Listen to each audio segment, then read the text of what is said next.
Okay, guys, it is that time of the day again, the time of the day where we talk about Tesla. Now, gotta say right now, Tesla's stock did split last night. I want to go ahead and make that very, very clear. That is something that did happen, and obviously that's pretty noteworthy, right? Now, you might be wondering, well, why does that matter? You know, the shares are worth less now. Well, no. They're worth the same amount, right? Technically speaking, the company's market cap did not change. It's simply a reflection of a lower share price, but there are more shares out there. So, yeah, just kind of worth noting, it lowers the barrier to entry.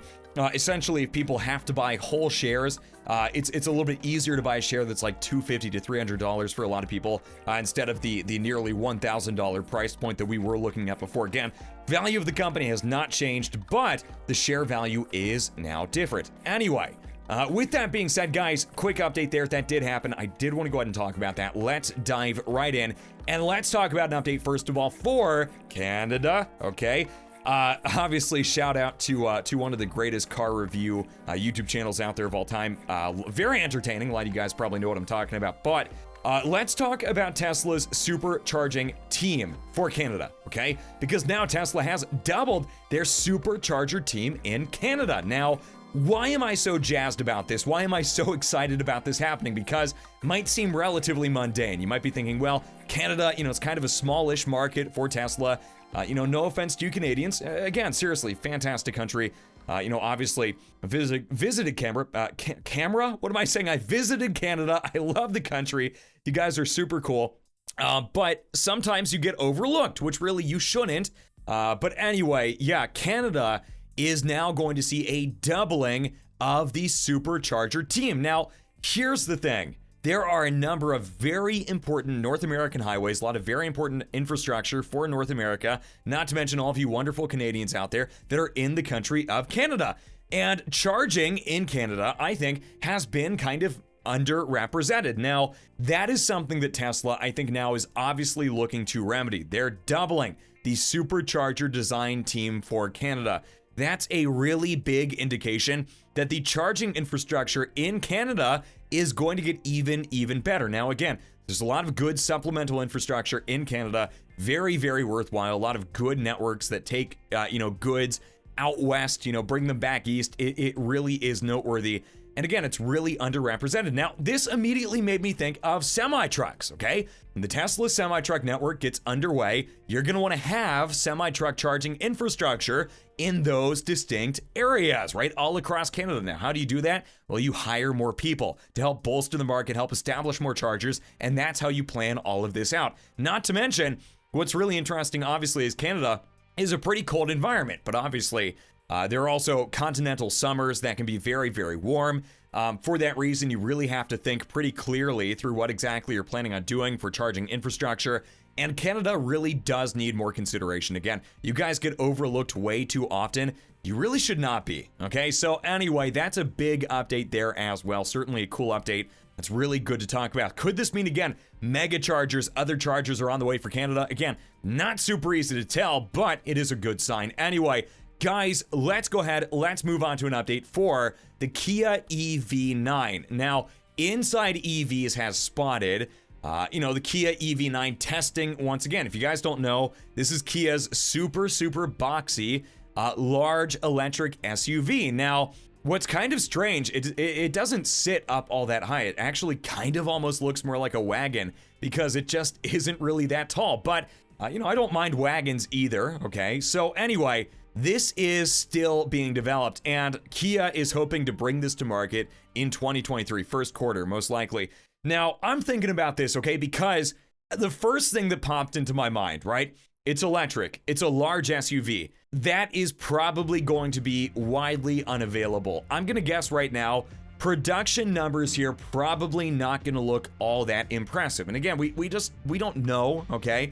But so far, especially with like the EV6, it's been very high in demand, and production hasn't really seen all that much saturation. Now, this to me is the perfect opportunity for Tesla, for example, to step in and say, okay, let's build a boxy SUV, right? Let's build an SUV that has the same sort of form factor. Let's get that out there, because if companies can't produce something that really is high in demand, and they're going to see, you know, a lot of conflict with that in terms of just, you know, getting the right materials, getting the right sources, getting the right everything they need to produce those vehicles at large.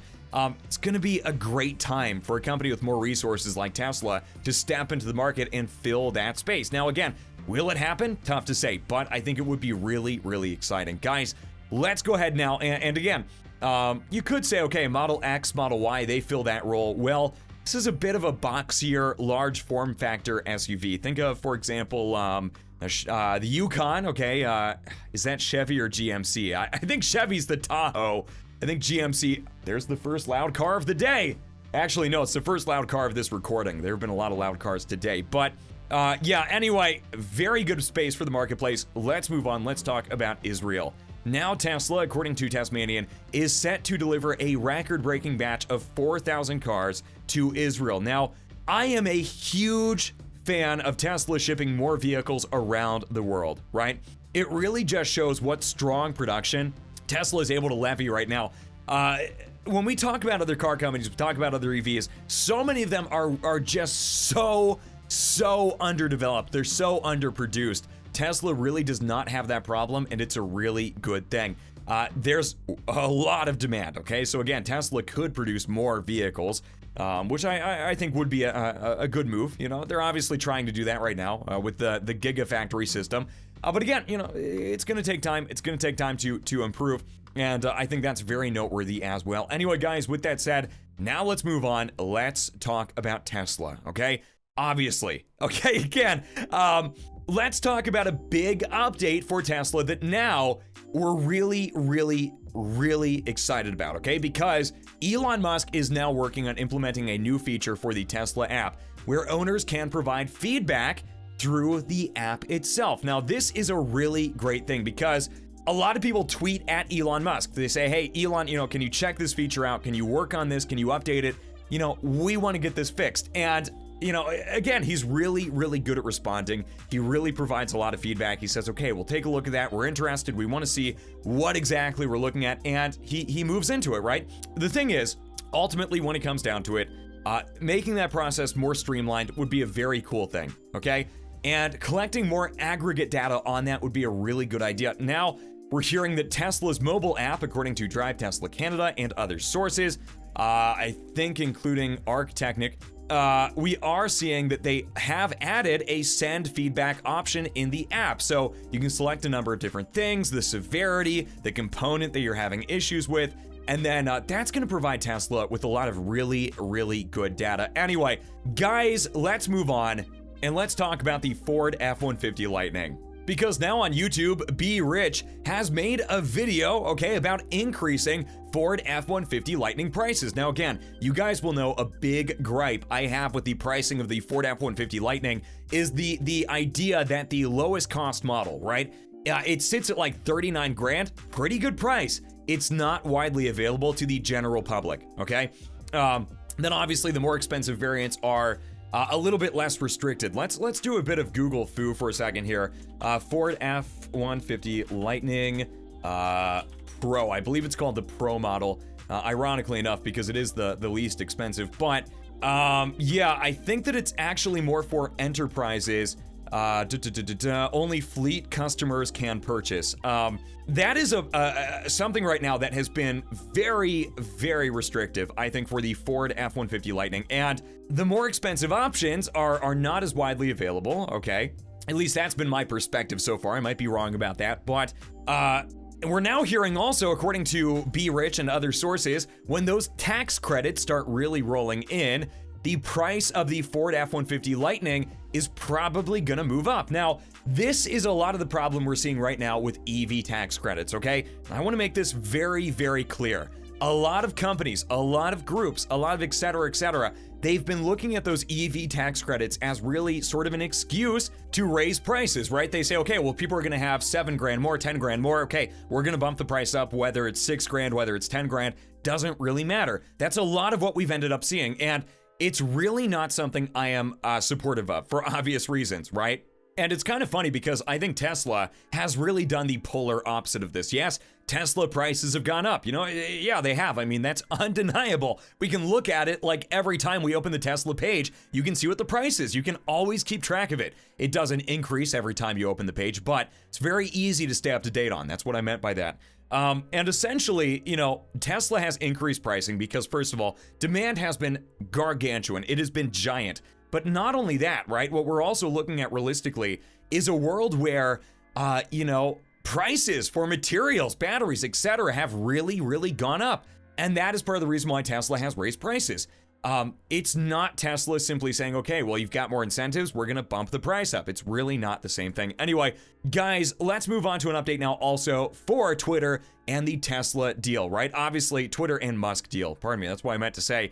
We're now hearing that CNBC has apparently now talked about the SEC and some updates for Twitter, okay, for spam accounts. Now, the SEC has now apparently, according to Inside EVs and other sources, asked Twitter how they calculate that overall percentage. Obviously something that Elon Musk has also taken umbrage with. He's been concerned about during the ongoing deal that we've obviously seen updating many, many times.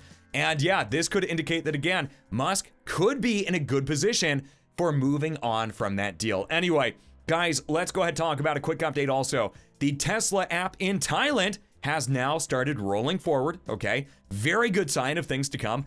Tesla's expanding around the world very, very often, and it really does appear as though, again, lots of great updates being made there and lots of great progress being made. I love seeing this expansion of the company in like every market. Very good thing. Anyway, guys, now moving on to an update also, according to a rumor that we heard about Tesla batteries. We heard that Tesla could use new battery types, including 4680 cells at Giga Shanghai. Now, Tesla has dismissed that rumor. I want to say that right now. Seems like for the time being, new batteries aren't being considered for Gigafactory Shanghai. I would say, in my personal opinion, okay, I think there's always a chance that new batteries are being considered, but, you know, that's just simply how batteries go, right? So anyway, seems like right now Tesla is not doing that. I do want to clarify that. They are not planning on changing that right away. Anyway, after the Tesla stock split, Wedbush has raised the price outlook of Tesla stock to $360 per share. Now, obviously, that's an adjustment based on the share price, but Dan Ives is a big Tesla bull, by the way. Dan Ives was a Tesla bull before a lot of other people were, okay? I want to say that as well. Dan Ives has now provided an update here for Tesla stock and has said, and I quote, "We are adjusting our pre-split $1,000 price target, $333 post-split, to $360, reflecting the 3-1 split, as well as improved production from Tesla out of its key China Gigafactory during the September quarter, with clear momentum heading into year-end. Maintain outperform rating." Okay, rating. So pardon me. Apparently I can't talk anymore. Oh man, just proving my point. Dan Ives is a very big Tesla bull. And again, I think that he's kind of just reiterating what we were looking at before. Guys, let's move on to an update now also that is an absolutely giant rumor that I really want to talk about. We're now hearing that according to a number of sources, right, and speculation is running rampant, Apple has a new event planned for September 7th. Now, a lot of people are kind of thinking right now, could an Apple car be unveiled during this event, right? EVs are big, EVs are popular. Could that be something we see? In my honest opinion, guys, I really don't think so, okay? I want to be totally honest with all of you. I just think an Apple car is still too far off, okay? Anyway, guys, with that said, now moving on to an update for Tesla stock. Let's talk about this. Tesla stock today now sitting at $296.07 for the price at market close. Now, of course, it didn't drop drastically, it was split, okay, so keep that in mind as well. Bit of a price change for today. Obviously, the volume has gone up as a result of that split as well. Market cap has remained about the same, so I do want to note that as well. So anyway, with that being said, guys, I kind of thought there might be more volatility, but anyway, something we'll keep a close eye on as everything continues to move along. Guys, with that being said, thank you so much for watching. I am going to wrap this up here. Limited time today to record all of this, so I appreciate you guys hanging in there with me. My schedule's been super hectic lately. So yeah, again, still something I'm working on making some changes, you know, dedicating a bit more time. But again, you guys know what it's like to be busy. I'm sure you do. And I appreciate all of you still. So anyway, have a great one, guys. Adios.